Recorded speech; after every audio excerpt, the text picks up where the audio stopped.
Mr. Patrick Tay.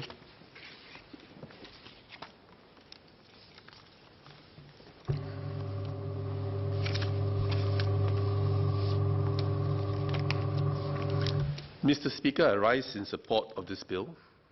The Variable Capital Companies Act, the VCC Act, provides for the incorporation and operation of a new corporate structure, the VCC, which caters to the needs of investment funds. The VCC structure is designed to encourage investors to place their funds in Singapore and strengthen Singapore's economy. I note that there are several amendments to the VCC Act, and they may be broadly classified into two areas. First, amendments to the VCC to align the VCC insolvency regime with all the other corporate structures in Singapore, and second, other more technical amendments. I have no objections to the amendments. However, my questions today revolve more so around the development and progress of the VCC framework since it was introduced last year.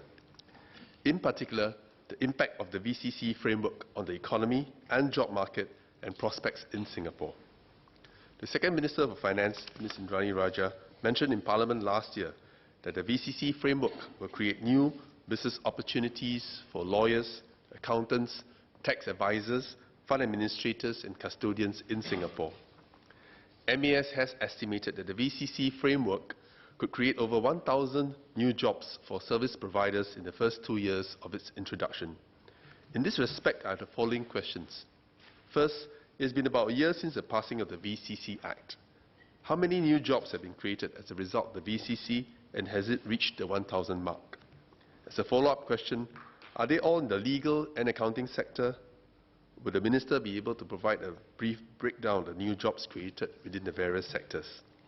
Second, I note that the VCC framework is a relatively new corporate structure introduced last year, which is unlike a traditional company. How well received is the VCC structure in Singapore? Has it achieved its objective in making Singapore a more attractive fund management hub? And in the workforce, are there also plans to provide education and training to the fund managers, lawyers and accountants who would be advising and assisting with the VCC? And if so, what are these plans? In the educational institutions, are there also plans to introduce this VCC framework into the local law schools and universities as part of their corporate law modules to prepare local law students for the possibility of working with the VCC framework, for example, drafting of fund documents, knowing the VCC requirements, etc.? And if so, is it well received? Could more be done to prepare and ensure that our students and workers are able to be adept and competent with handling the VCC framework? And third, there are indications that the Singapore economy is headed towards uncertain territory. Will the Minister be able to share whether this VCC framework, with the additional funds flowing into Singapore, can assist with the cushioning of the impact of the economic slowdown? Sir, clarifications notwithstanding, I stand in support of this bill.